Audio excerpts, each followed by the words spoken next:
And we have someone here, Jose the Hype. Yes, I'm here. Mo. How are you, brother? I'm very well. How are you, Rocstedi? I'm good, man. I'm good. Started working in this week a little bit, and I was looking forward to taking the day off to do this interview and hang on stereo a little bit. So you're just finishing work Oh yourself? man. Oh man.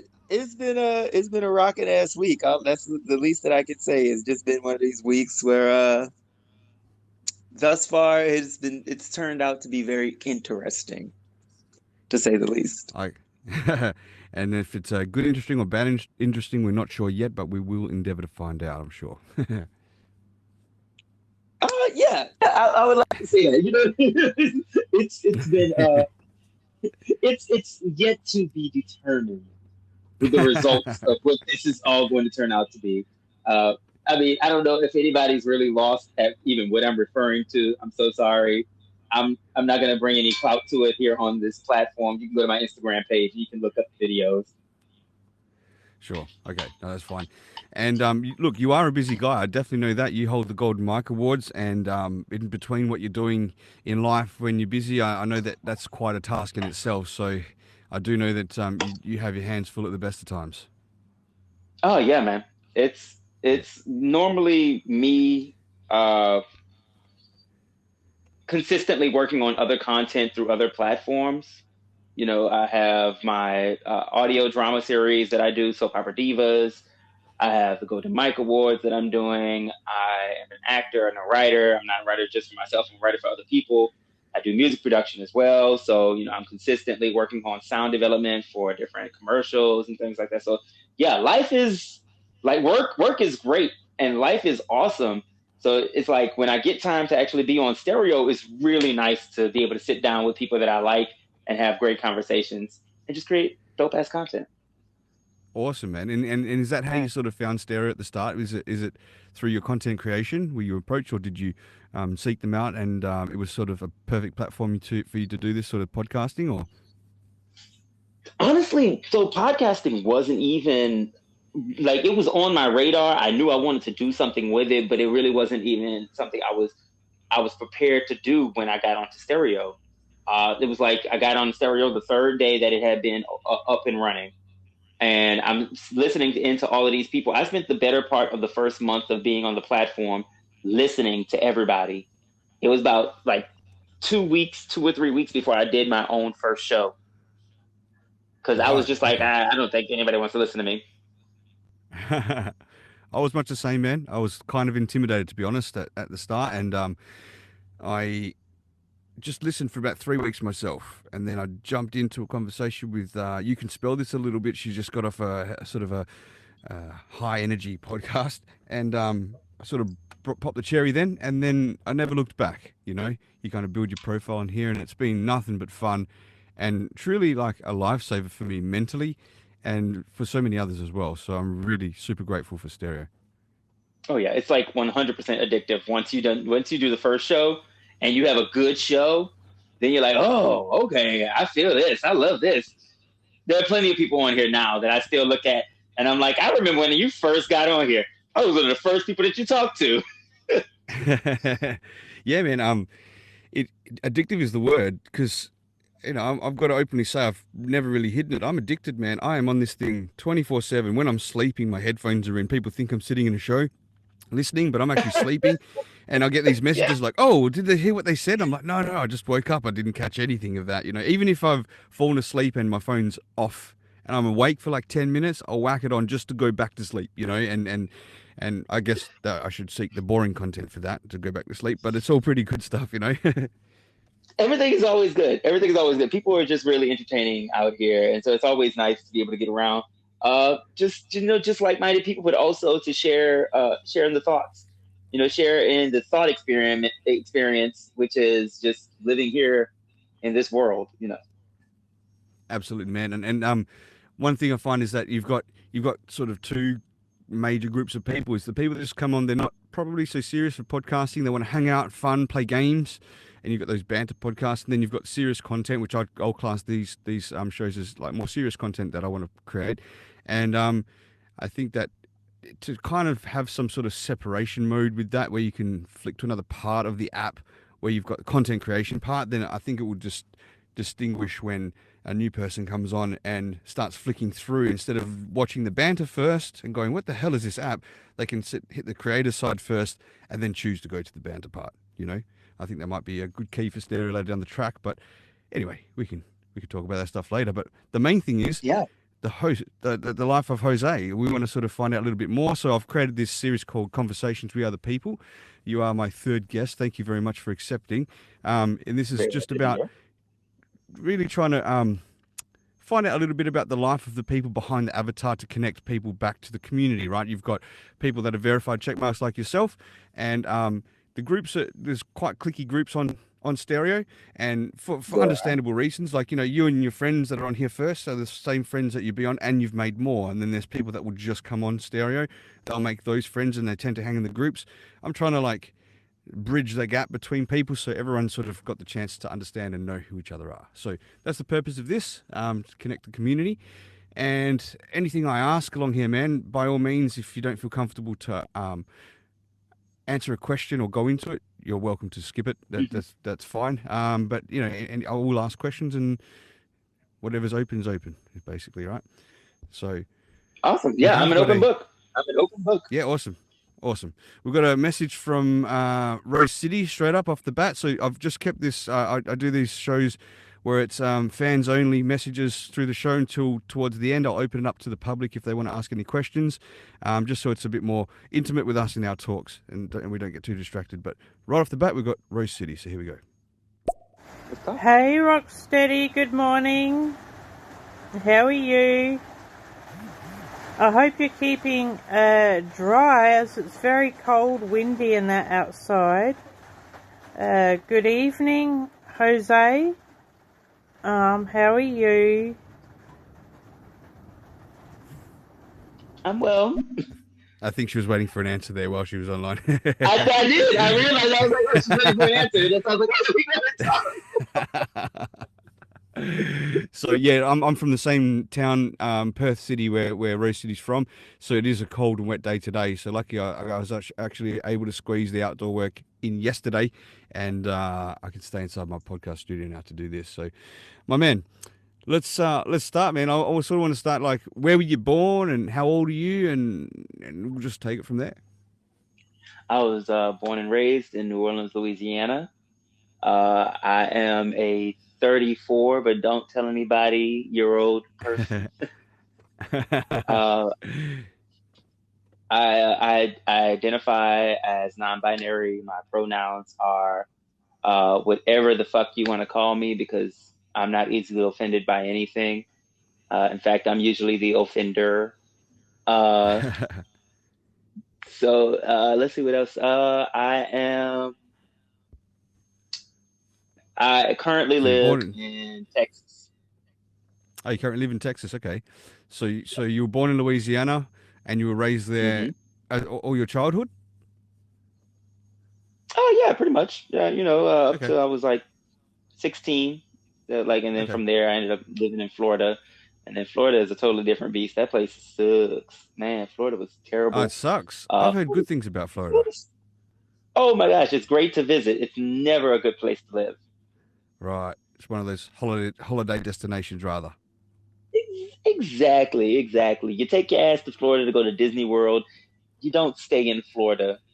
Because, even though I lived in Orlando, I lived literally 15 minutes from Disney World.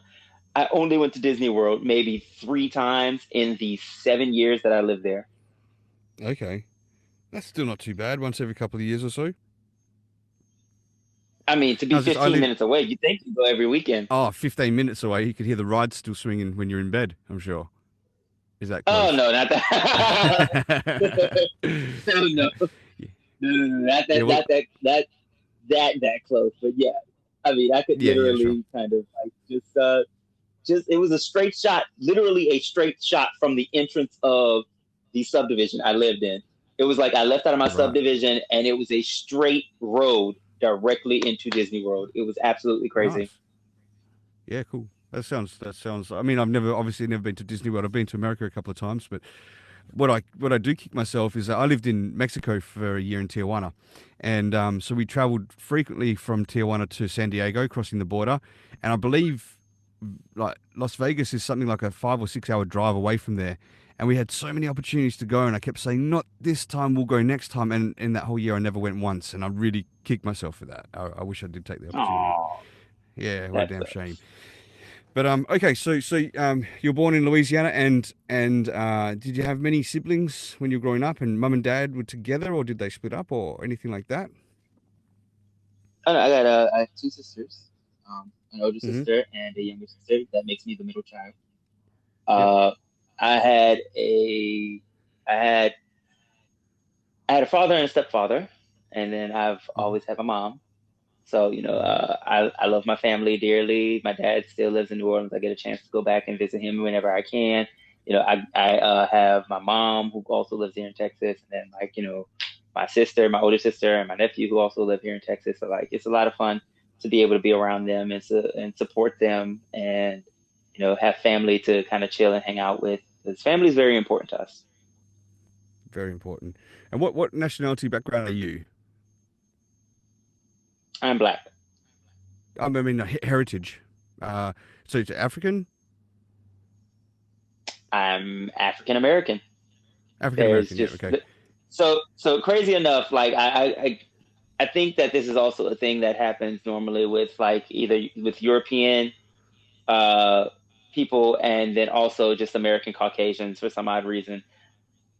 When it comes down to like nationality and heritage, most Black people who live here in the States, we don't have an option for saying that we're from some specific part of Africa because we Right. don't always know unless you actually have a connection of somebody who came over here willingly through through Africa, then through some kind of country in Africa, then you don't know.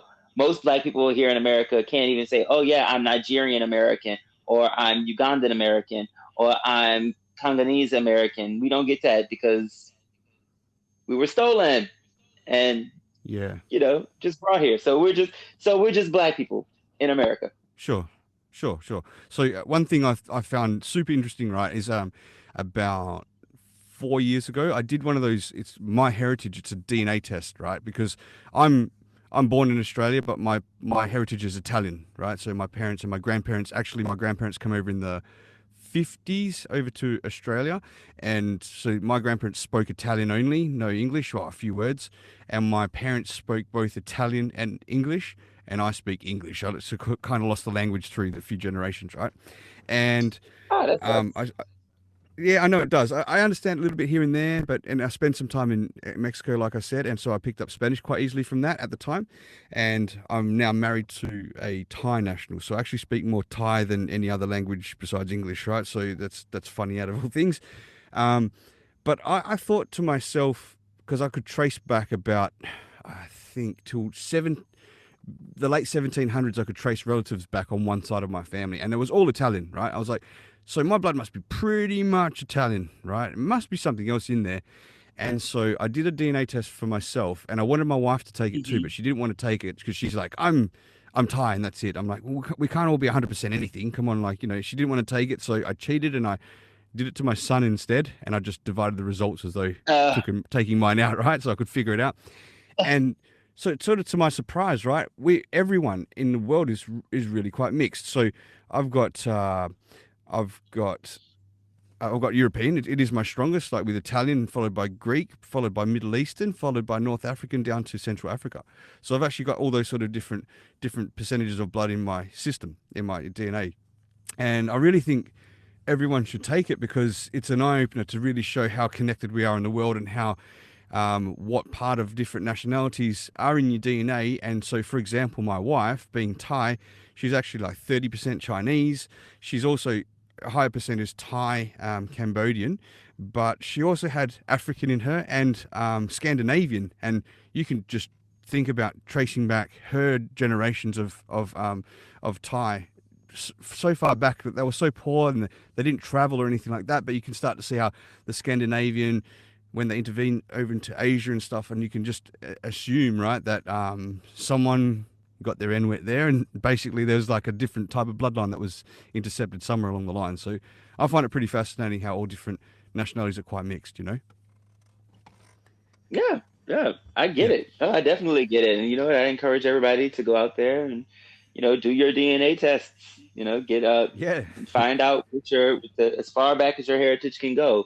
And if you're lucky enough to be able to actually trace your heritage based on your family tree and, knowing your great grandparents and then their grandparents and then being able to actually, pinpoint a lineage as many generations back as you can go because of documentation, then you should also do that, link your family tree together.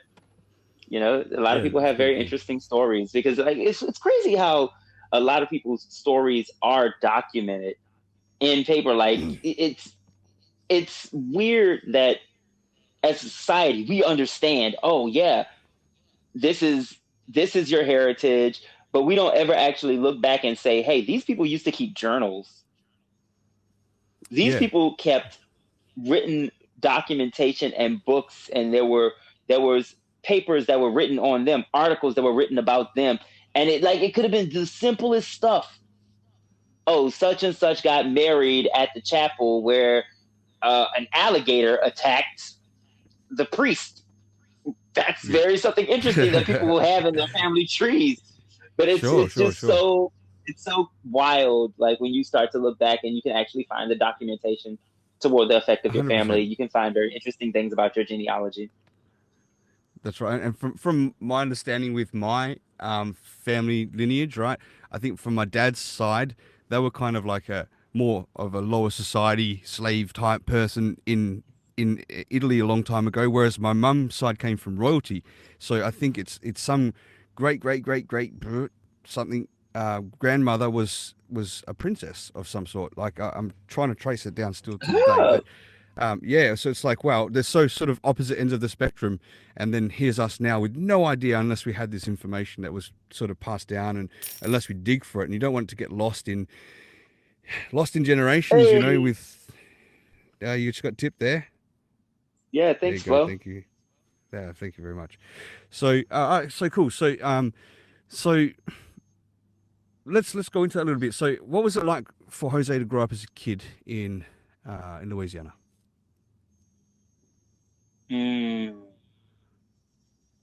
This is good. This allows me to actually try to remember my youth. I have terrible memory. I'm not gonna even lie. Thanks, Flo, again. Okay.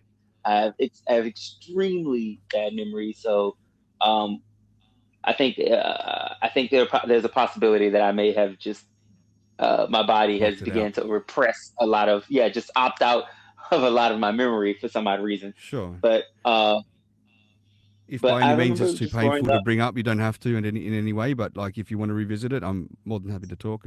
So. No, I think I'll keep to the positive places. Sure. Growing up in Louisiana, growing up in New Orleans, it wasn't easy. We didn't have the best of a life, but we definitely didn't live at the bottom of the gulch. My mom and my dad worked hard to make sure that we were taken care of. Me and my sisters were always taken care of. I had a dog. His name was Dax. I named him Dax after a guy that I absolutely adored. At the time, not knowing what being gay was, I just knew that this guy was cute and he could dance and he was fun. And I think I was just really smitten with him. But at the time, I'm like 13 years old. So I'm like, yeah, this guy is cool. Not realizing I'm attracted to him at all. And so his name was Dax. And so I named my dog Dax just as an honor. And I ended up going to high school with this dude. When I got to Florida, my sophomore year of high school, my first year living in Jacksonville, this dude was a senior at my school, and he was a dancer. And when I tell you, every time I walk through the halls, my mouth dropped, my eyes watered. I was losing it. This dude was just everything to me. And so I caught up the courage, like in the last week of school, to finally tell him, be like, "Oh yeah, I think I like you." And he was like, "Well, you should have said something earlier in the year. It's the last week of school. I'm going off to college. Bye." I'm like, Oh, "Oh, damn. yeah." So this kid Uh, was a little bit older than you at the time, yeah, or was he he? was a senior in grade. Like Right. this is grade school, so like Yeah. he was a senior and I was a sophomore. So we were about 3 years apart. Right. Right. So, what Okay. else? Like just growing up in New Orleans. I had two best friends that lived next door to me. Uh, Nate and Dominic. These were like my ace boon coon. They were like my everybody that was in my circle. Like we were very close as a neighborhood. We just really, like, the parents knew each other. We always talked with each other. This is like before technology just kept everybody in their freaking phones and never had anybody outside. Like if there was an Sure. event that we were having, like if we were having a family gathering, the neighbors in the neighborhood were invited to the family gathering that we held in our backyard. Nobody wasn't shunned from being invited. Uh, like we would go to my grandmother's house and we would have home cooked food every Sunday right after church. My grandmother would wake up in the morning. She would make these delicious meals like every freaking Sunday. She was one of the elders at the church. We get over there nice and early, have some breakfast at her place, walk across the street, go to the church, sit in service for like freaking hour and a half. So glad that the service was shorter at that time. Sometimes I would sing in the choir. I was choir boy at the time. I always wanted to play the tambourine. And we would go from church back to her place. The food would be done by the time we got back so that we could load up a plate, sit down, pray, eat, talk, and then we go home after that. That was usually every freaking Sunday until we moved to Florida. But I've had some ups and downs in Louisiana. I've had some experiences going out into the boondocks and having to encounter my first encountering of racism, blatant racism in my face. Confederate flags and having a glass beer bottle thrown at me and my cousin as we walked down the road. Uh, fighting kids to escape that kind of mentality. Uh, Going to a school that was predominantly white and having to defend my hair. That was always a thing. It was like, "Oh, can I touch your hair?" No, no, you can't touch my hair. Leave my fucking hair alone. Uh, but that was kind of just Louisiana, and then growing up there, and then experiences with my mom. And, oh yeah, that's right. So we literally, it floods in Louisiana, like in New Orleans especially. It floods just because it decided to rain hard that day, and it floods. And where we lived at the bottom of the bowl, so there would usually be these like massive tropical storms that would come through. Not even hurricanes, just tropical storms. They'd come through, they decimate part of the city, and where we lived at was the bottom of the bowl. New Orleans is made like a bowl, and the ninth ward sits at the bottom of the bowl. So when it rains, all that water pools at the bottom of the bowl. So where we lived, it rained on, I will never forget the date. It was May 8th, 1996. And that was the day that we lost everything. Um, like baby pictures, family photos, memorabilia, toys, just everything was decimated because it flooded and the water got up to 4 feet high inside of our houses. Wow. And literally Wow. we walked around the corner. My dad carried me on his shoulders around the corner, and around the corner was only, but it had to be like no more than about like a 4-minute walk around the corner. There was no water. It was not flooded. Oh man. Yeah. So how old were you when that happened? Oh, how old was I? See, about 10, 12 years old? I had to be 11, 10. Yeah, 11, 10 years old. Okay. Man, so Yeah, there's, I mean, there's a lot I want to probably go into here that you've just said. That sounds like really some really heavy moments. And you said that you're going to try and stick to the positive things. So some of the negatives I couldn't even think of. But was so you, and you got to understand that I'm coming to these sort of conversations from Australia where I don't really understand the dynamics of what happens in America sometimes. Like, I don't understand why the racism goes on like it does. I don't understand a lot of these things. So even with locations like you just said, walking down the street, having a beer bottle thrown in your face at you and your cousin. Was this like a predominantly white town, or was it just this particular group of people that were being racist, or is that what Louisiana's like back then? Like, give me a bit more of an understanding if you can. Leaving outside of the metropolitan era, the centralized cities of Louisiana and much of the many cities of the South, you get more of the rural type of mentality. People who haven't been exposed as much to the experiences of people of color, Black people in particular. And so what they end up with is this misunderstanding or lack of understanding, and then lack of empathy. And that lack of both creates a fear, and that fear is an anger, and that anger is uh, displayed in violent ways sometimes. So it's mainly just people that are on these rural areas. It's kind of like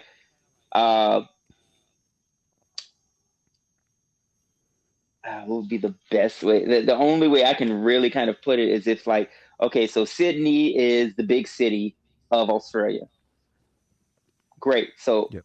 how do people outside of Sydney really get their understanding of other world culture Well, I can if they never had intercept the there internet? and give you the whole concept. So I joined the military when I was 21 years old, and Oh, cool. Me um, too. okay, cool, respect, brother. And so Yeah. being in the military, right? And I'm from the city here in Perth, and we're very multicultural in Australia. Like I wouldn't say racism doesn't exist. I think it exists globally, but it's not a huge thing here at all. Like everyone pretty well gets along. And so when going over to the army, it was actually in Sydney or just out of Sydney. I'm from Perth on the opposite side of the country. And with some of the guys in the army that were from the city, no problem. We all got along fine. But there's a lot of guys that were from the rural parts of Australia that joined the army because they were bored, or they didn't have, they couldn't wait to join the army because there's not much to do in their hometowns. And those were the guys that are Mm-hmm. super racist, right? So me then being of a European or Italian descent, I was the outcast there with just another 3 or 4 guys. So we had a hard time. I had a lot of fights in the army because of that. Guys that would come in, just it wouldn't be the city guys again. It would be just it's almost like I'll call them the uneducated guys, right? The guys that didn't have the exposure, just like what you said. And they come Mm-hmm. out and they'd say, all the derogatory terms, and we'd be scrapping on the floor, and we'd all have to do this private fighting so we don't get in trouble and put into the prison cells, right? But Right. that is just a small taste of what you would have gone through then. So I only had this for a small period of time, but you had this growing up as a kid where you don't have the resources and tools to know how to deal with these things except for retaliation, or what were you going through, what were you feeling? I don't know what it would have been like as a kid. I can only imagine, but it would have been different for everyone, I'm sure. I dealt with this as a young adult. How did you cope with that as a kid? How did I cope with that? I learned very quickly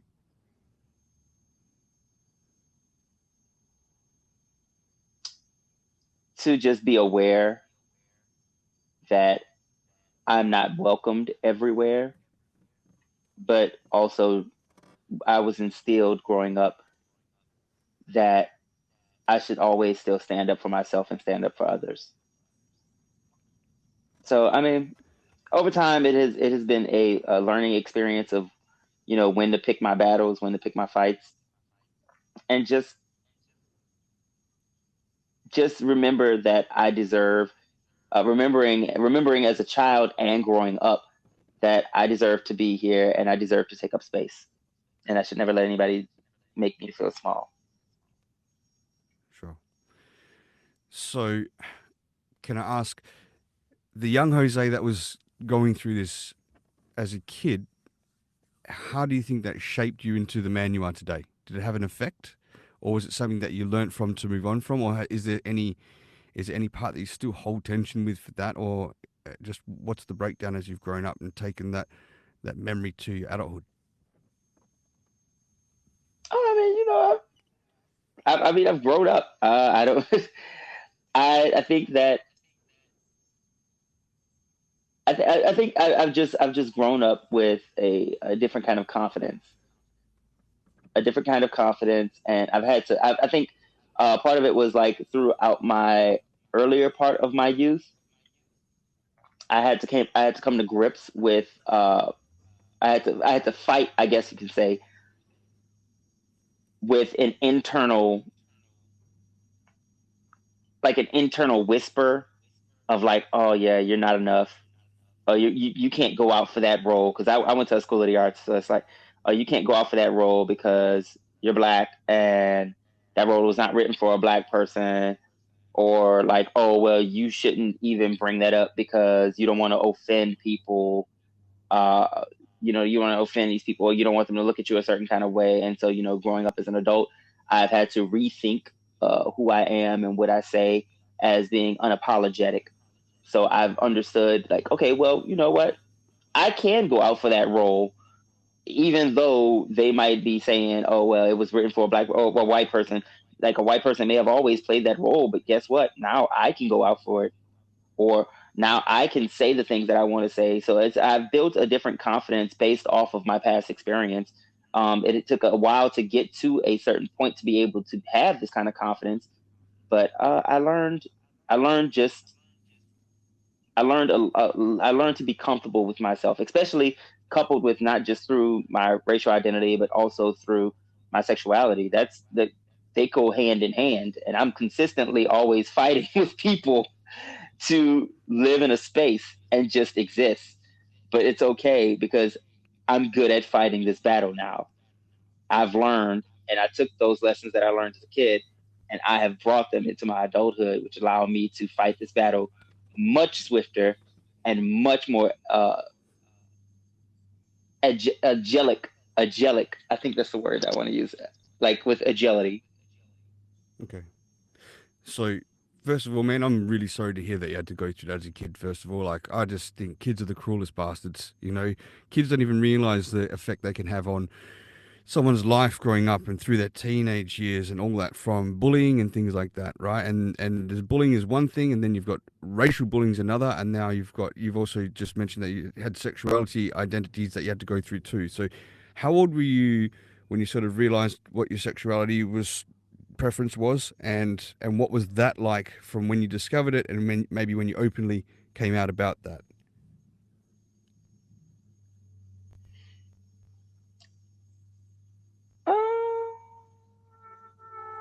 That's a bit deep. I think that I'll leave that one more for a discussion that could be explained. But I can say that my sexuality has been a wide part of my life, especially recently, as it relates to my racial identity, because in a lot of the Black community here in America surrounding the identity of homosexuality, there's a bit of an argument toward the effect of how it settles with our community. So I feel like I have a lot to say about that, but I think that it would be too much to kind of round up in this one conversation. Sure, you want to give it that chance to unpack it properly, and you don't feel there's enough time. I mean, I've got a little bit of time if you want. It's totally up to you. But again, if you think it deserves the time, we can move on briefly from that. But how old were you when you did sort of come out, so to speak? Okay, so technically, so officially, I came out at 20. Yeah, at 20. Yeah. And this is so fucked up. So I came out to my mom and my sisters when I was 20. I didn't come out to my dad until just last year. And the only reason why I really told my dad was because it was like a group text, and me and my sisters were in it, and my dad was in the group text, and my sister said something that was along the lines of like basically something that was obviously calling me gay. And my dad was in the group text, and he said, "Oh, okay." And I said, "No, no, no, no, Dad." My sister was like, "Wait, it was a joke, Dad. It was a joke." And I was like, "All right, Dad. Look, I'm gonna call you in a sec. No, it's not a joke. I'm gonna call you in a sec." And so it was kind of awkward with me and my sisters, Sure. but it really wasn't that bad. It was not as bad as I thought it would have been. I spent years just wondering like when I should ever come out to him, and he was just like, I really don't care, you know. And I was like, "Yay, Dad doesn't care." Now, but yeah, around 21 is when I came out to my mom and my sisters. Around 20 is when I came out to my mom and my sisters, and the way I came out to my mom was like, "Hey, Mom, so my boyfriend's coming over for dinner." And she said, "Okay." And I said, "So you're not gonna say anything?" She was like, "Okay, you're gay. So what? We knew." I was like, "Oh, Yeah. you're not gonna, we knew. We knew. How Why'd you dare keep it a you?" secret from me? Like, right, like you're supposed to be like, "Oh, that's so great." You're supposed to be like, "We knew." Fuck y'all. But yeah, that was my little coming out instance. And then I came out in high school before I ever came out to my family. Um, my sophomore year, I had just moved to Florida, and when I like it's funny because I even do this to this day. When I get into a brand new space and I get into like a brand new community around people, and it's kind of like my first introduction into this community, I do a big grand gesture and make myself memorable. I don't know Like, why I do it. I just do it. And so in the midst of everything that was going on at this school, it was breakfast time in the cafeteria. And like, I think like for the past couple of days, people kept coming up to me and be like, "Hey, are you gay? Are you gay? Are you gay?" And I don't know. I don't know what about me was saying I was gay. I didn't have anything on that said I'm gay. I wasn't anything that I was carrying. I didn't have like a purse, or I didn't have rainbow stickers all over my forehead. It was just I like people just kept asking me. And so in the middle of breakfast in this crowded cafeteria, I stood up on the table and I said, "Yes, I am gay. Stop asking." And then I jumped down and everybody was like, "Are you okay?" And I said, "No, I'm sick and tired of people asking me if I'm gay. I don't know what the fuck I am, but if I tell them I'm gay, then at least they'll know and they can spread the word." And so I just kind of Sure. left it at that. I wasn't sure even what gay was. I didn't know what my sexuality was. I was still a fucking virgin. I just was like, "Yeah, I'm gay. I'm gonna be gay." So that was when That would have I came been out of school. But empowering though, standing on the table and maybe first time in your life publicly shouting it like that must have made you feel like you just took control of what you may have not been sure or hiding before or not letting people know, right? That was the moment where you just gone, "This is me," like a defining moment, right? people think that that's what's on their mind when they go up there and make these big, profound, grand. And no, I was fucking terrified afterwards because I had just made a public statement in a school that I didn't really know, around people that I wasn't sure of. And I had just come from okay, I have to backtrack to something that is negative in order to tell you about how this affected me in high school. I was Sure, go ahead. terrified, and I should have been very much terrified. When I was living in New Orleans in my freshman year, I went to a School of the Arts there. My School of the Arts back in Louisiana took me to school half the day. So half of the day I went to the School of the Arts. The other half of the day I went to my primary school, which is where I took all of my academics. So in my ninth grade year, I got bullied so bad at my academic school. So bad. I would be walking up the hall and people would just punch me in my freaking chest. I laid in the freaking hall after getting beat up and nobody tried to help me. I got called every kind of derogatory term that you could possibly say. And I got like the football team hated me. I got the typical swirly in the fucking toilet. It was the worst, the absolute worst. And I'm sure had I stayed in Louisiana, I would have killed myself. No, just no joke.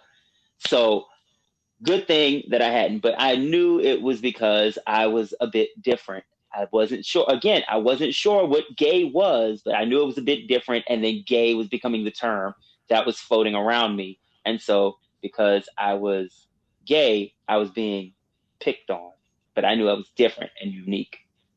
So fast forward to Florida. I had just announced that I am gay into this entire cafeteria of people. And I am terrified because now I've opened myself up to the possibility of being picked on again and repeating the same. I wanted to be Butch, but I couldn't get over the opportunity of being able to make this big grand gesture, and I shot myself in the foot. But lucky for me, I didn't have to worry about it because guess what? One, I wasn't the only gay person at the school. There was a shit ton of us.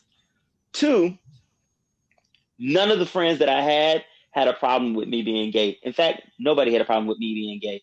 It was so well renowned that literally we had a multitude of teachers who were outwardly openly gay, outwardly openly lesbian. So I felt at pure home.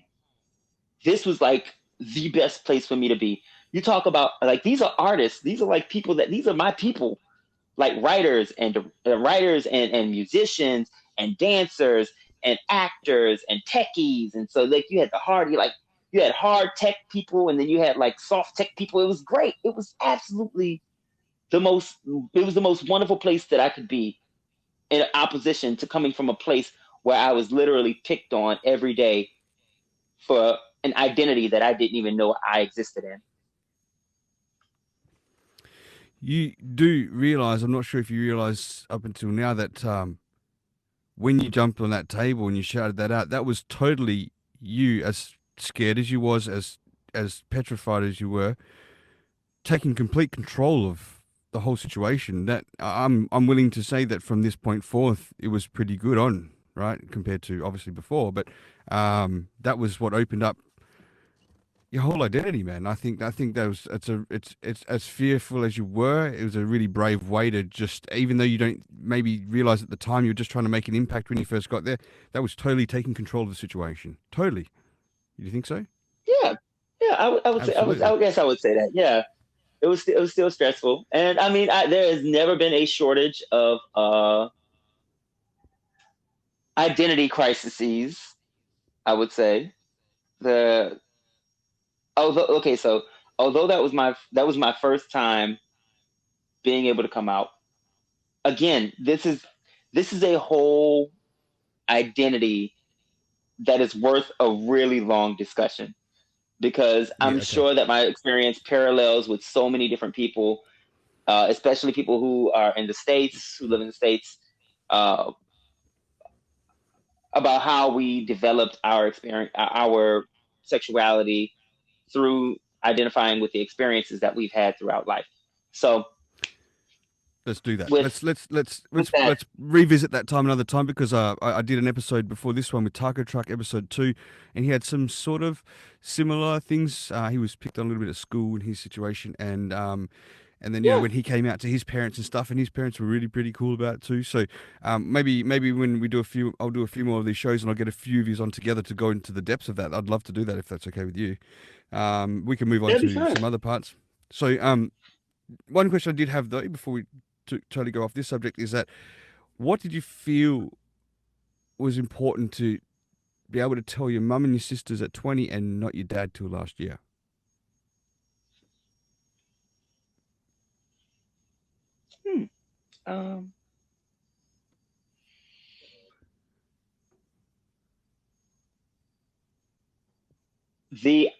saving the idea of who they thought I would be for them. So, okay, so to explain that, I knew generally parents expect their children, their boys, their girls, to grow up, get an education, find find someone to be with, marry someone, have babies, give them grandchildren, and then go on so forth and so forth in life. I knew by me identifying with a lifestyle that is non-typical, I ostracized myself from being able to have relationship related conversations with them. I couldn't talk to my dad about relationship troubles. I couldn't talk to my mom about relationship troubles because they weren't akin to the identity of being gay. In fact, in their minds, they would have probably most likely been like, well, it's probably still a sin. But I'm pretty sure they'd have been like, well, we still love you kind of shit. But it doesn't matter because I ostracized myself from being able to have those conversations. And then I also made it impossible at the time for them to imagine what a life of me being with another man and having a whole life with another man and then having this family construct. And what does that even look like? Do I have this conversation with mom and I'm like, oh yeah, I got a surrogate and we're going to have a baby with me and my husband? Or better yet, at the time, there was no gay marriage. Very few places. I think New Hampshire was the only place that had gay marriage. And this is like 2006, 2005. So, I would be out here, would have been out here fighting for equality much more likely than I would have been out here actually having a loving, caring, and functional relationship. So I think that just part of it was just ostracizing myself away from having those conversations and ostracizing the identity of their general idea of where they wanted my life to go. And I think me taking so long to be able to tell them was because I myself didn't know what I would be able to talk to them about and what I wouldn't. And I still often don't. I'm not gonna lie. It's not like I pick up the phone and be like, yeah, Dad, the dating scene out here in Texas sucks. Like I have my friends for that at this point. But I don't call up my mom and be like, hey mom, yeah, these guys out here are really butt ugly. Or I saw this really cute guy and he's absolutely amazing, but he hasn't called me back. I can have a few conversations with her, but I really don't go into detail. And I definitely don't go into detail enough in order to talk to her about sex. So it was easier for you to tell your mum and your sisters 13 years apart from your father accidentally finding out. What was the pause in letting your dad know compared to your I don't know. It's mum and hard. sisters? It's harder to. Okay. During my time when I was in the Army, I could have definitely told my dad, but it took so long because my dad played up this parental hey, my son should be looking for a girlfriend kind of thing. Okay, I don't know how to explain it, but okay, so when I was in the Army, whenever I talked to, even prior to, whenever I would talk to my dad when I was in high school, my dad would be like, so you found a girlfriend yet? And I'm like, no, not really. I'm going to prom with this chick, but that's about it. She's not really somebody I like. She's cute, but I don't think that she's really that cool. And then when I got out and I went to college, and then my dad was like, so you found a girlfriend yet? And my dad would ask me this every time I talked to him on the phone, which is maybe once or twice a month.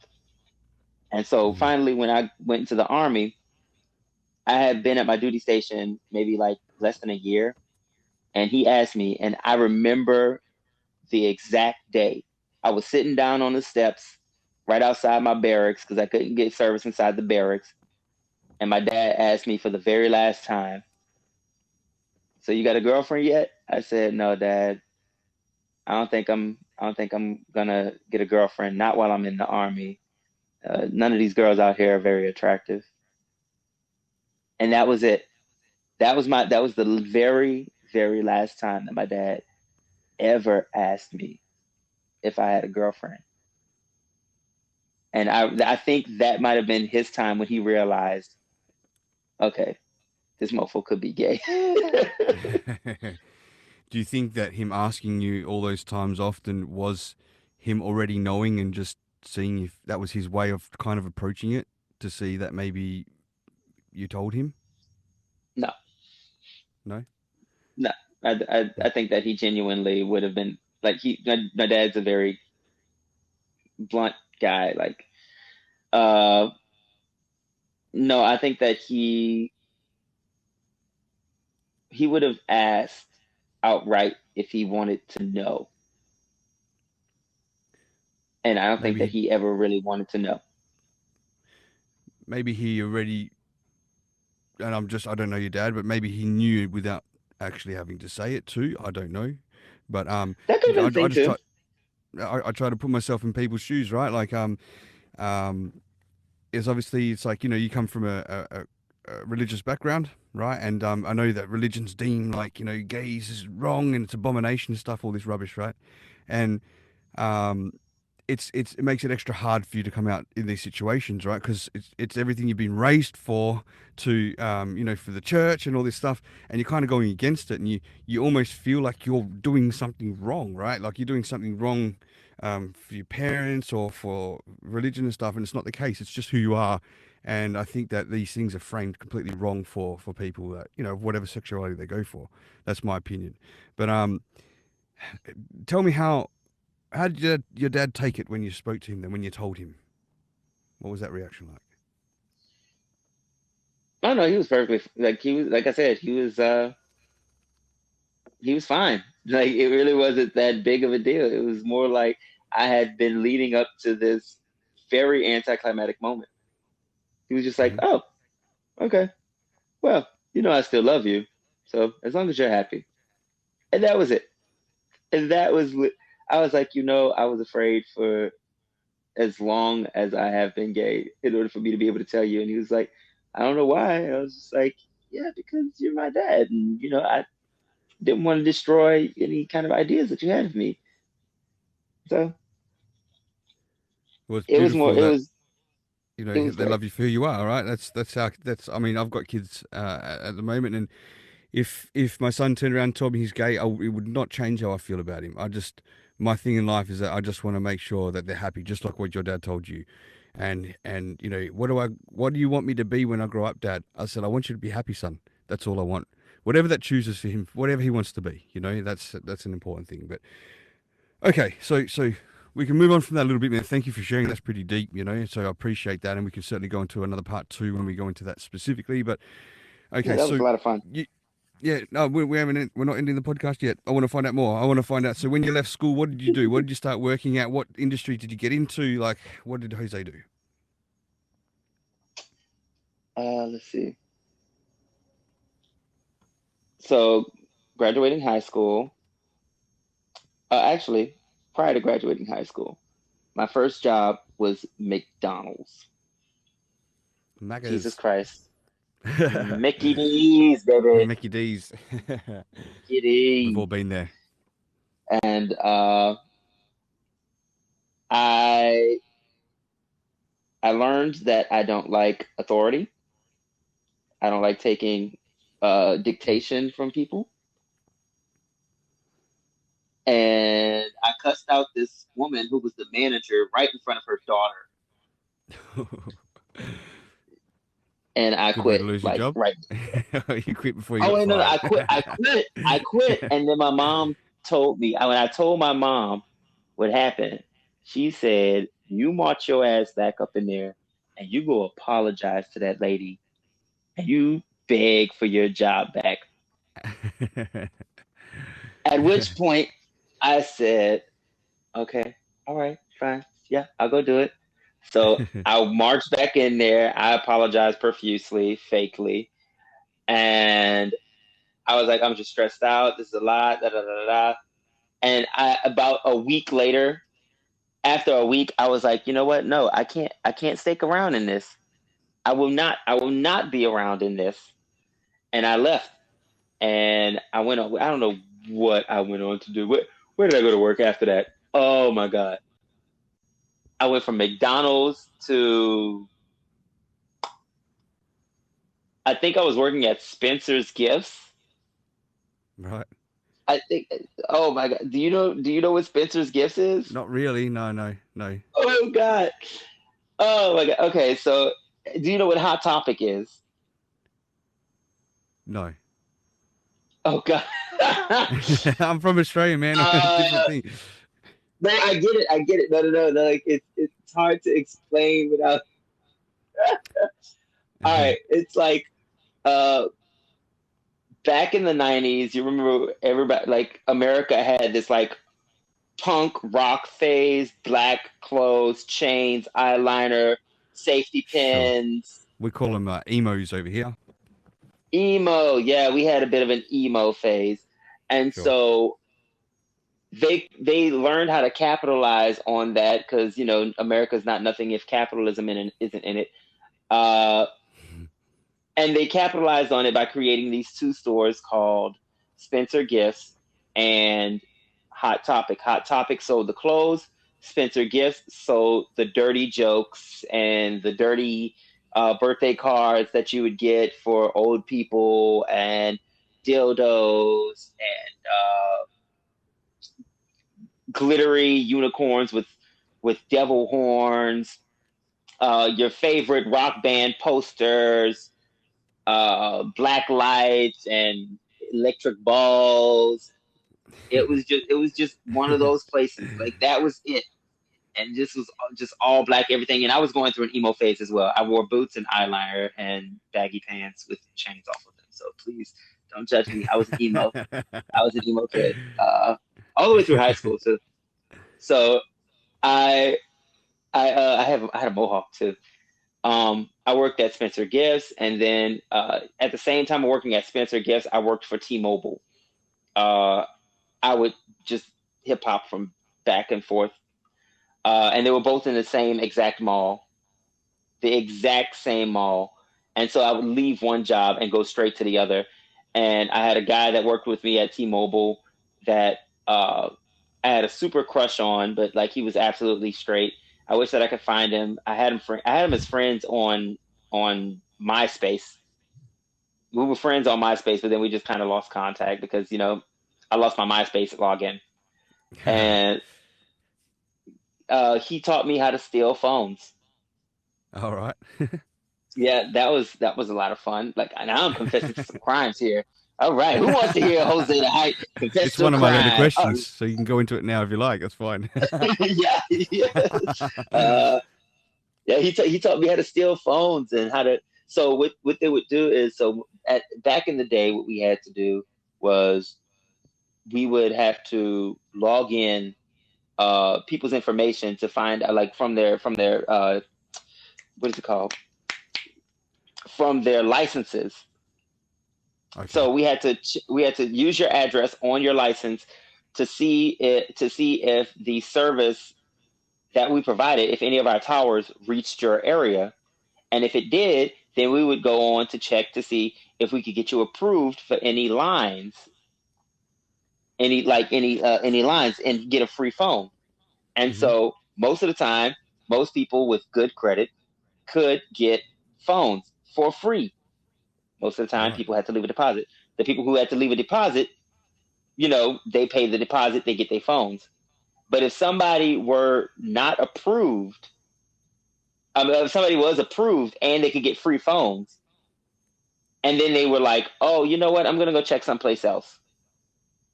And then they never came back. The dude would go through the process of getting these phones on these lines, and he would just take the phones and then resell them at a markup price. So now, basically, what it looked like was he would, in the system, it looked like these people had just started 4 brand new T-Mobile lines and got 4 new phones. Then he would take those phones and resell them to customers at a lower price who just wanted the phone, rather than actually, taught me how to steal phones, and that was wild. It was great, and he was one of the coolest people. You know, I wish I could have gone to his wedding, because he got married like the year after I left there. But I quit T-Mobile.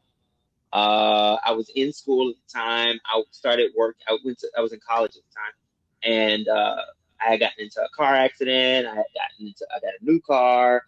I was working at Wendy's, which was garbage. Oh God, that was such a horrible place to work. I quit about a week after I got high with one of my coworkers, and it was the most terrible experience that I've ever had, smoking weed with anybody. Like, we tried to go see The Exorcist, and I had a panic attack inside the theater and left there at the theater. I couldn't work there anymore. Oh shit! It was terrible. So like, I ended up quitting a week after that. Oh, where did I fucking work after then? And then I ended up getting a job at Popeyes. I kept working in food service, not knowing that I had way more quality to offer than that. I didn't have a scope onto. I thought that working in food service allowed me the opportunity to be able to pursue my career and dreams, when it really didn't. Like, I wasn't making no money. I couldn't pay no bills. Let's see. Worked So what at did that lead on Popeyes. to sort of your bigger dreams and aspirations? Like, what did you do career wise as you got a little bit older then? Oh, I am an actor. I am an actor first and foremost, but I work in film. I across the board, I am a film maker. I am a producer, director, actor, writer. I've been catering. I've been associate producer, just whatever hats that I could, camera operator, whatever hats that you could possibly wear within the film department. I make films, so that's what I've always done. Wow, so you've been doing this for a while then? Yeah, like I said, I went to a school of the arts. I've been acting since I was 8 years old. Oh, okay. So are there any particular roles we might know that you've been in? Not at all. Not at all. But your actual paid income earner right now is creating films and things like that. Sadly, no. That's not the main source of income. That's not how that works. I wish that it was. I mean, I do get I do get a few gigs where I'm able to write for other people. Maybe some skits, maybe some some advice on like a television pilot, putting up some lines. But like, mainly I really would love to get paid from just acting, but that usually comes with like booking a sitcom. And if I can get on national TV with a sitcom, then if I can get a series going, then that's a residual check, and then that makes me like that puts me finally where I've been working at. But it takes time. It takes a shitload of time, and everybody will tell you, like, I might have been doing it since I was 8, but like I haven't had even close to the opportunity and advancements that most people who actually grew up in LA had. I'm coming from New Orleans. I lived in Jacksonville, Florida. I grew up I did some years in Orlando, and I didn't finally start getting into my best roles until I got into Atlanta. Yeah. And I think for something of that industry, right, it does take time to roughly probably about the age where you are now before you start to really hit it, right? Like, you build up your connections, you've got a bit more experience, you've been around for long enough to, it certainly takes time. And if any, for some people too, it's a really tough market to crack. Yes, exactly. It's also terrifying too, because you're out here like putting out your best work every time, and you're like, somebody bite, something needs to pop off. Please, somebody give me something. And even though, like, you're an artist, and it should be all about the art and your creativity, and then you're putting out your best effort and expressing yourself. You still want to be recognized through the elite lens. You know, everybody that works in this industry would, anybody who has ever said that they don't care about creating movies so that they can be, so that they can make it to the Oscars is lying. Is lying. Sure. If you are working in this industry and you work in film, you want accolades, you want recognition, because those accolades and recognition get you bigger roles, they get you bigger opportunities, they get you better amenities, they get you the opportunity to demand more pay. You know, like no artist, no visual artist, no painter has ever sat around with a painting and been like, oh yeah, this painting is only $2,000, without having the accolades and the resume to back that up. If you don't have anything of worth that makes you worthy of demanding that rate, demanding more for your artistry, then you just don't belong in that bracket. And so, like, when I think that everybody that works in this industry all want that recognition and those accolades, and they're lying if they don't. No, I agree with you, and I've never gone down the sort of actors path or creation like that, but what I have found with stereo, so this is how I can relate to it on a much smaller scale, is that, oh man, I jumped on here and I started having some fun with podcasting, and I take my podcast really serious now. Like, it's something I thoroughly enjoy. I mean, it's something that I want to build my own milestones along the way. It was first with getting the monetization subscription button. It was about trying to work towards a verified check mark. It's about trying to get your foot into that world and do this particular thing for a living. But it's such a saturated market that you've got to rise high and above the rest in a special way to separate yourself from other people. And so this is what you're talking about. It's about all those little bits of credibility along the way to help build your character along there, so people recognize you. And I imagine that's on a much more grand scale when it comes to the acting world. Exactly. I love this. Cool. Oh my God, I got bit by a mosquito. Shit. Go ahead. What, sorry? Sorry.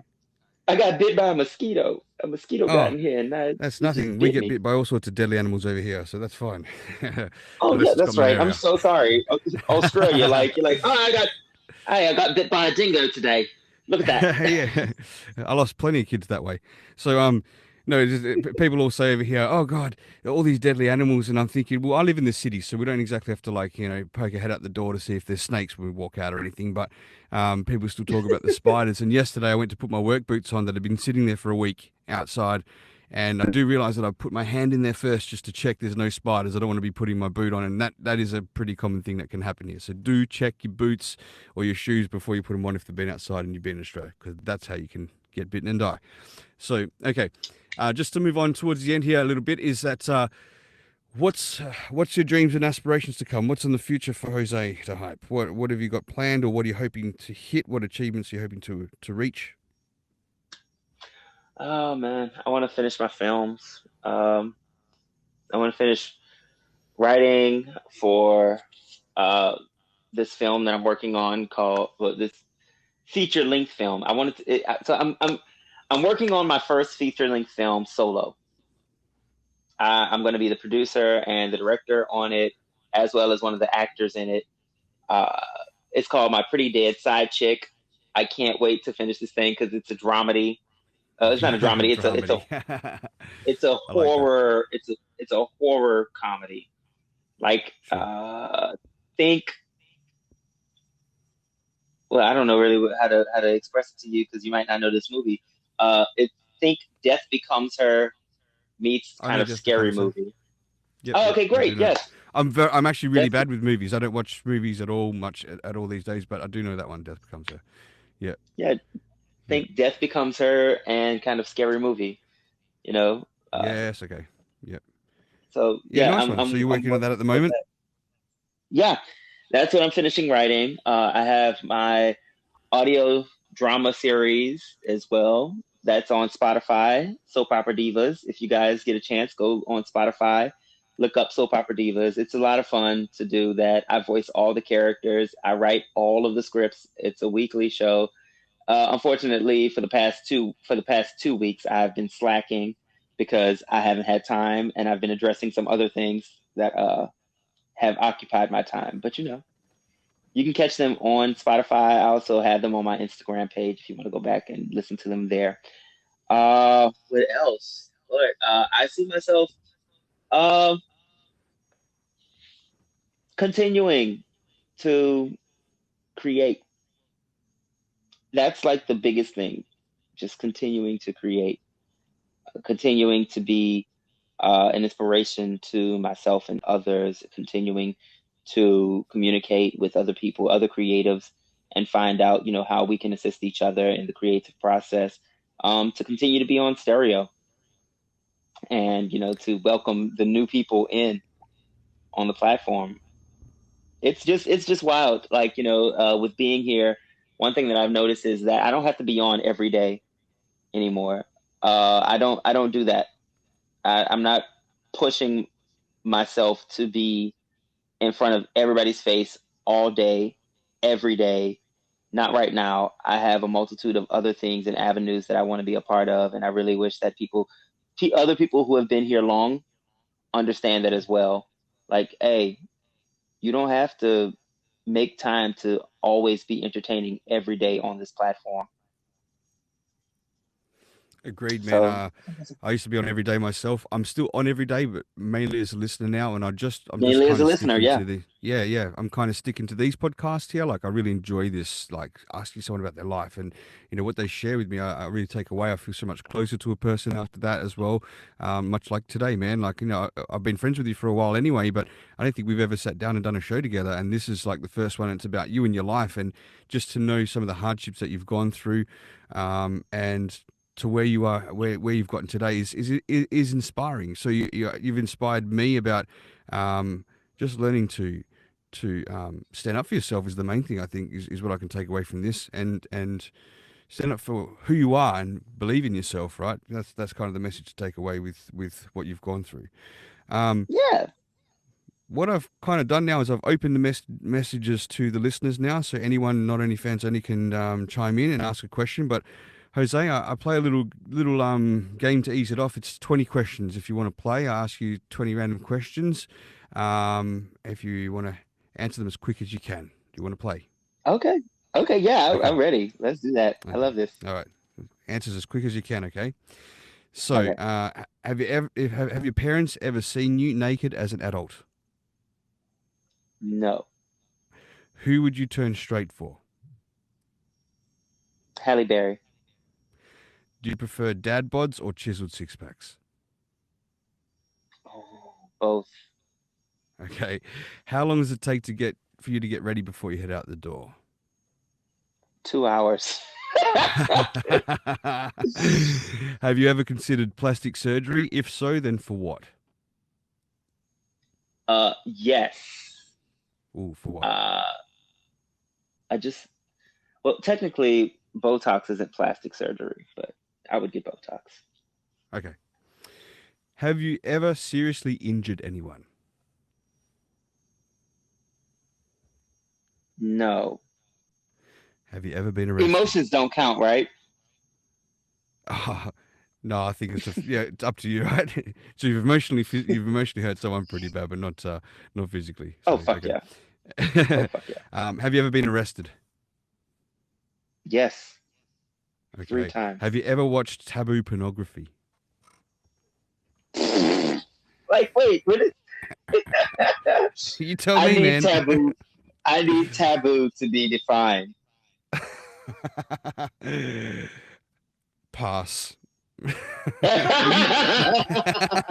You tell me what the taboo that you've looked at, then. That's very no, that's definitely like perception. Midget like, porn is not classed as taboo, okay? Okay, well that's definitely on the list, but that's definitely a no then. If you were going to kill me, how would you do it? Oh, with kindness. Well, kill me with kindness, and that's the nicest one yet. Okay, would you pay for a date on the first night with someone you just met? Yeah. What's one reason you've dumped a partner in the past? He lied to me about being with somebody. No, he lied to me about a profile picture that he was catfishing with, and then lied to me about pawning the ring that I gave him. Oh, okay. By the way, listeners, you can come back and ask any of these questions or what they were if you want to after these questions. Here we go. So, a most embarrassing moment.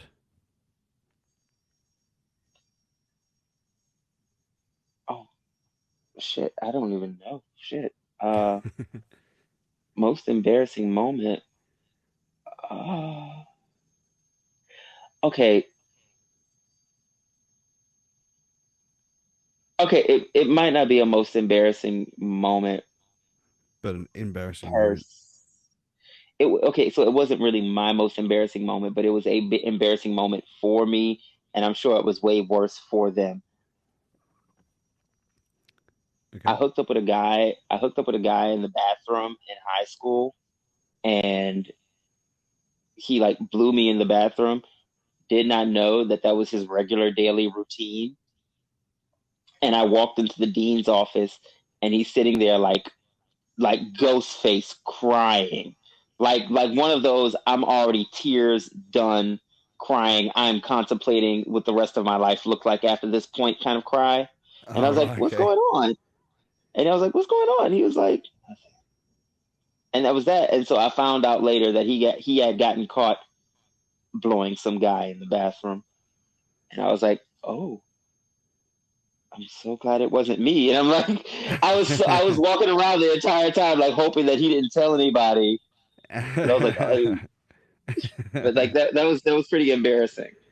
Right. For him more so, yeah, of course. No, Okay. mostly for him, but also for me, because I was like, somebody knows. Sure. Okay, so if you could change one thing in the world, what would it be?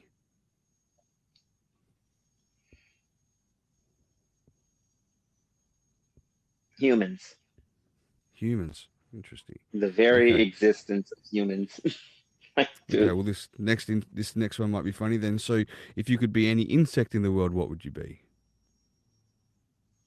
A human. No. The coronavirus. Touche. Let's see. It has to be any insect. It would be a caterpillar. Caterpillar. Okay. Yeah. Because they turn into a butterfly and fly away. No. It's not so much as the turning into the butterfly thing. I'd definitely be a monarch like green caterpillar. Leaves. No, monarch caterpillar, specifically monarch, because they prepare themselves to be poisonous. Okay. The milkweed is the only plant that they eat. They literally are ingesting poison, and predators know to stay away from them because they know they're poisonous. They literally are the safest butterfly. Yeah. Okay. Cool. Okay. What location in the world are you least likely to visit?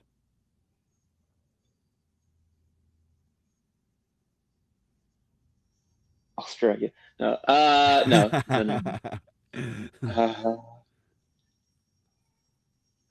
Russia. Okay. Yeah, I almost don't blame you on that one too. I think I'm pretty similar. I would visit it, but it's not high on the list. Their history toward the treatment of gay people, and on top of that, like the lack of melanated people there just doesn't make it a very desirable place to be. Sure. They're quite a hard nation, if I do say so myself. I had a lot of experience with the Russians over in Thailand when I lived there. Okay, so to carry on. You're a black person, okay? Sorry? I was like, you're a black person, yes? In Russia. You like cold? Russia. You like vodka. That's right. You are the black man in Russia, like that. Okay, so next one is, what's the app that you couldn't live without? I say stereo, it's so bad. But man, besides Google, besides the internet, like researching things, I'd have to say stereo myself, man. So yeah. Okay, so I don't think could that you there's survive? many. Oh, Cash App, Cash App. There we go. Boom, Cash App. Cash App, there you go. Could you survive without your cell phone? Yes. In an ideal world, how many hours a day would you be awake? In an ideal world, Yeah. Would you be a vampire up 24 hours, or would you try to stay in bed 20 out of 24 hours? in an ideal world, I wouldn't need sleep. So yeah, I probably would stay up because there's so Vampire much state. that I like to do, and I like to see and experience. And like, do you know how much Netflix I could watch if I didn't have to sleep? Man, I'm the same. 20 hours, I think I would choose. I'd love to just get like my 4 hours sleep, but I definitely need more than that. Last question is, if you could go back to school for 1 year, which grade would you choose? 12th. 12. Okay. So Yeah, what did you get because arrested for? I failed. Wait, I'm gonna say this. 12th grade because I failed chemistry in my 12th grade year, and it brought my GPA down. And I would definitely have tried harder if Ah, I didn't have a mentality in my mind to say, "Yeah, fuck this bullshit. I'm graduating. I don't need to do this." And also yeah. because, yeah, they shoved chemistry in my face in my senior year, and I didn't want it. But I got arrested for unpaid tickets, actually. Okay. Well, unpaid tickets, which led to a necessary court appearance, which I did not appear for, and they sent the cops to the house. And then after that point, like I paid shit off, but I could never keep up with at a certain point in time in my life. I was I was pretty broke, and I couldn't even pay my car registration every year. So four I went 4 years in Atlanta without paying my car registration or having insurance. Right. Okay. And I got pulled over twice during that time, and they put me in jail. Wow. How long were you in for? Yeah. How long were you in for? A couple of days, or? Oh no, it was just a few days. Yeah, okay. Yeah. It was like a few days. Like So far, all of my I guests had have been arrested. Funny enough. Have you not? No, I haven't. No, I've never been arrested. No. You haven't It lived, sounds man. Have you not been arrested? I've probably come close a few times. I think I've just ducked under the radar, but no, I've never been arrested. Oh, so Never been to so you're jail. telling me So that the only time that you've actually I'm a been in smart handcuffs criminal. was when you're oh, you're a smart criminal. I'm Get over away, here duck not and even dive. being a criminal. Like I'm No, just that's it. not a criminal. Like getting arrested for not showing up to court because of unpaid toll fee tickets and then unpaid registration and insurance. Those are those are the like what kind of crimes are those? Punishable by jail, I suppose, till you pay them. They're municipal crimes. They're just municipal crimes. They're crimes that are made up by the state and by the system to garner more money into the city. That does nothing for the community for them to say, we're going to enforce this law that you have to be registered. And if you don't, then we're going to send you to jail and we're going to put you into more debt, even though you can't pay the registration anyways. Yeah, I don't think it's really a punishable, by prison offense, but I guess they just have to have a penalty so people do pay it. I guess, but anyway, that's a whole another subject. We do have a bubble here to pop from one of our listeners, which I is know. I'm so MC sorry Funk. that I didn't bring in more guests. No, I thought that it was going to be really more hotter than this. no, it's okay, man. No, what I do is because I shut off the messages just to get more personal. I think some people bounce a little bit at the start. I open the messages at the end. We have got MC Funk, so here we go. Great show tonight.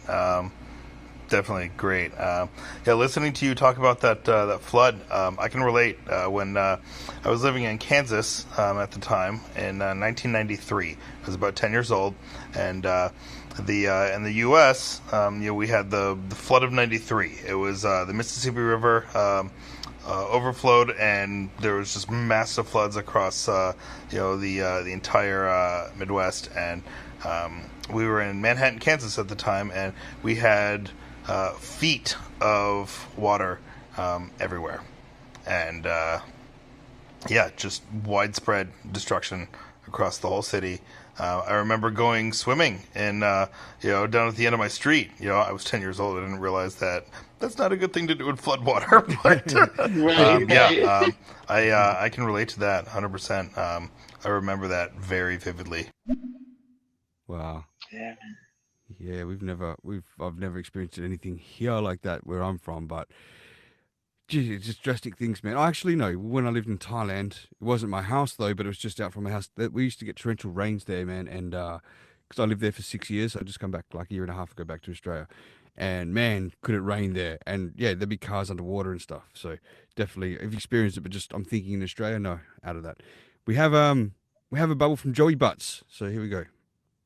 Put a little old baby boy rock in the house in the and watch your mouth. Hey, Jose, listen, don't say that as if rock can't get it hot and heavy up in this piece, okay? As a matter of fact, Jose, I've been asking you. Here, hold on. Oh no, I almost crapped my pants. But listen, I asked you to make a fart category in your awards, and no fart category again. Anyway, I'm listening. I'm back. I'm driving it aimlessly. I think I'm on the wrong side of the freeway. I don't. I think he's going to follow up. Man. I really did make a fart. I made a fart category, and everybody just shit on the fart category. Well, we're going to make sure it's in for the next time, right? We've got to have a fart category happening for sure. Yes, but entries must be submitted in fart Morse code. So believe me, the man will do it. He's a professional at what he does. He's no stranger to the odd fart. We got another message from Zentia. Hey everyone, just wanted to say hi. Sorry man, you were bullied and stuff like that in high school about that kind of stuff. But I mean, I've been in your shoes because people use any excuse to push anybody around. I know I went through it myself, man.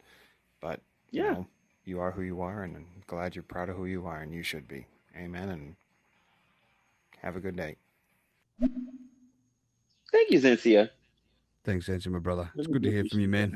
He's a really good guy, Zensia. If you're not following him, give him a follow. But most importantly, if you're not following Jose the Hype, give him a follow, because he's our special guest today, who we did go a bit into the life of Jose, and I really do appreciate you sharing your story with us, man. Now, of course, there's so many spirals we could go off and go really deep, and I'm happy to do part 2, part 3, or whatever in future as we come up with these, my man. So where can people find you on social media? If you would like to find me on social media, you can go to Instagram. My Instagram page is connected to my Stereo account. It is Jose_DA_hype, HYPE. Same as it's spelled for my screen name here on Stereo, Jose the Hype. You can find me on Facebook. I am hardly ever on Facebook, but my Facebook name is JHose, JAJOSE. You can find me on TikTok, Jose the Hype. You can find me on,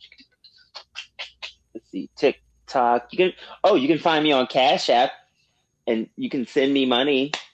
JHose RNS. If you feel like doing that, I always accept monetary gifts. And if you make the lowest form of donation right now, only $5, we'll send you this free prayer cloth. That was my Tammy Faye impression. You got to send them some cloth now. You know that if they send you some money. I'm going to send them a piece of my underwear, the back piece, the dirty unwashed piece. All right, the dirty unwashed. We've got 2 messages that popped at the same time. We've got Joey Butts. And you know what I got to tell you? I was just joking earlier. Well, not really. I'm going to present. I'm supposed to. I got evidence of the farting on Stereo, so I'll send it to you about all that stuff later. But that's for another time. But I got to give you credit. I got like Jose the Hype. The one time I was calling and I kept texting in when I did catch the awards. This last one I didn't catch. I wasn't around. I'm sorry, but it's really cool, man. I mean, listen, people are like, some people oh man, that shit's wag. It's why do I need to win an award? It's just popularity contest. It's like, well, no, I mean, it's fun, man. You know what I'm saying? Like, I had a blast the one time. Remember, I kept saying, hey, I got my popcorn bucket with the hole in the bottom, and you were like, oh, it was fun, man. So I give them a lot of credit. It's a lot to put together. It's kind of a lot of people show up too. Yeah, you got all that butter on your hole. Listen, the last awards were fantastic. I really enjoyed myself. I actually had to take my wife to the hospital. I was looking forward to it the whole week. I woke up through that night because it was my Sunday morning. 8 o'clock was the pre-show. 9 o'clock was when it started. I woke up at 3 o'clock in the morning. My wife, she couldn't move her back. Something happened. I didn't know she threw her back out. By 6 in the morning, we were up. My mum come to look after the kids to take my wife to the hospital. So I was there at the hospital in emergency waiting, and she's there. She's like, oh, she can't move. And I've got my headphones in listening to the whole awards, by the way. And yeah, man. So it was really well put together. But she was fine in the end. It was an issue where she had to take some sort of anti-inflammatories, and she sorted herself out. But I was really hoping to sit there that Sunday morning and just listen in. But next time, I listened in, but next time I can listen in, hopefully without any distractions. So when will the next one be, Jose? It won't be until October. We're gonna do one in October. Cool, excellent. Looking forward to that one. Yeah. We've got another bubble as well from MC Funk. I got to say, listen to this whole thing tonight with the life of Jose. I feel like it was just like a teaser trailer, and it was like so many more threads to pull on. And so I'm fascinated and want to know more. But alas, I guess we've got an hour. You got to wrap it up at some point. But just a great show tonight. Thanks, MC. This was a lot of fun. This is really thank you, Rocstedi, because honestly, my pleasure, you really brought up. I'm not gonna even lie, like. I went through just talking and just trying to figure out, okay, well, what can I pull up to just be interesting for you and for the show and for people to like just kind of latch on to. And you allowed me to kind of go back into my memory banks and, explore some moments in my own life that I haven't really revisited in a very long time, remembering, like I remember always being beat up in school, but I don't always recount the first time that I ever stood up on a cafeteria table and the very first time that I ever came out. I like there were so many other areas that I didn't get to talk about because as soon as I thought of one memory, a billion other memories just like boom, boom, boom, boom, boom, boom. They all started coming in, and I had to pick one, or else I would have talked like forever. But thank you so much for allowing me to be able to be myself, for me to be able to express who I am. Thank you, everybody, for listening in and being so gracious to be able to leave messages. Rocstedi, I want to be able to do another show, and I want to be able to ask you some questions and get to know you. Oh, sure, man. I'll be up for that. And I just want to say much love to you, man. I appreciate you sharing your story. And I could really tell that there was so many roads we could have gone down. I can tell there's a lot more story to you. So that's why I mentioned during the show 2 or 3 times we can do a part 2, part 3, because there's a lot more to unpack who Jose the Hype really is. And again, there's another specific show I was just thinking there that after speaking with Taco Truck, I maybe like to get yourself and Taco Truck and maybe a couple of other people to really explore and help people understand the whole, finding your sexuality to come out as a gay man, right? I can understand how tough that might be, and you each individually have your own stories on how that, like for example, the fear of telling your parents, but really the same as Taco Truck, they were like, oh, we knew it was cool, and you're just like, oh, really? Like it was all right? But in your head as a child, building that up, I can imagine how tough that would be. So I'm sure you could all share those experiences together. Maybe I can host a show with you all and get you all to talk individually and together, and you might find a lot of similar stories there, and it just help everyone unite a little bit more. So yeah, that'd be great, man. I think you got a lot more to your life that we need to revisit for sure. Awesome. Thank you. Okay, so any last chances for a message? But before we do, I'm just going to say, Jose, that as we end the show, I ask my co-host if we can throw another verified checkmark friend under the bus for an interview. Who would you like me to interview next? Ooh, verified.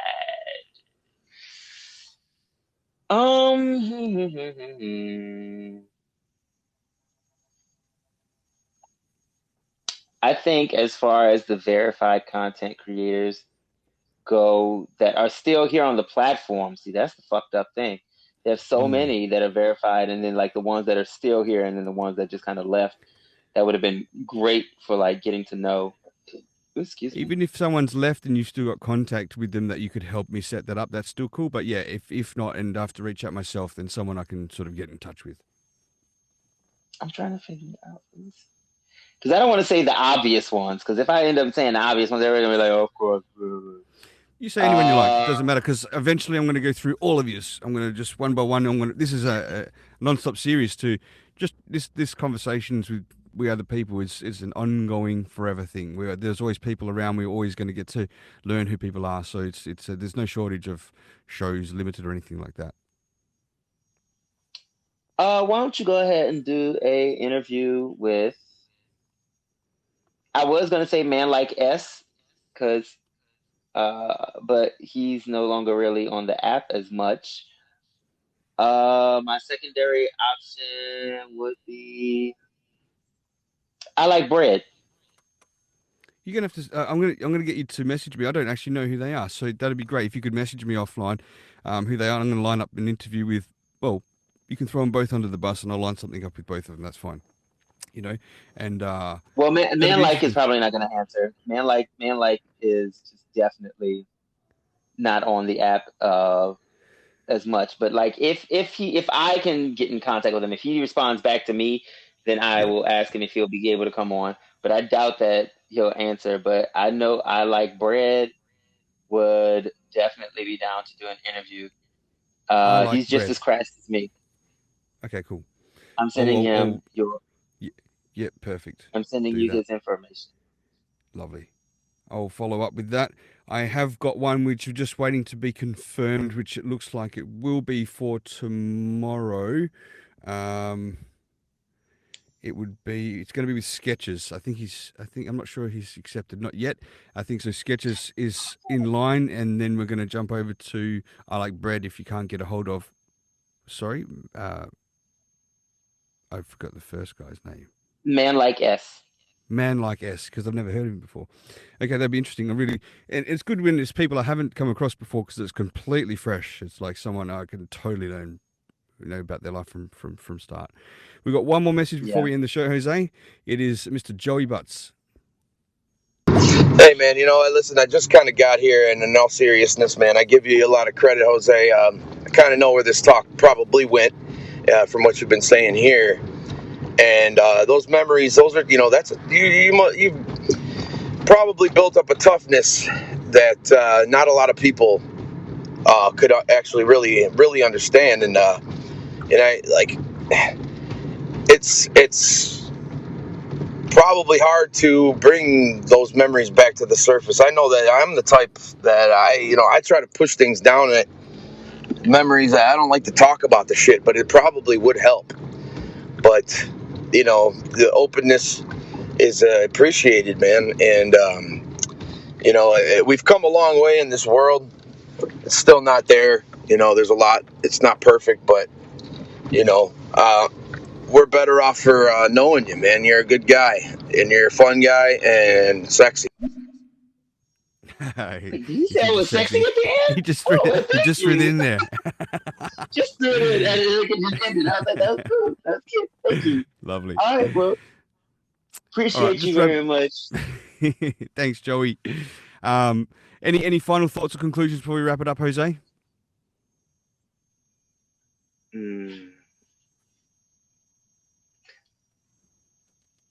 Don't start no shit. Won't be no shit. Are the wisest words that you can live by. Beautiful. Much love to you, man.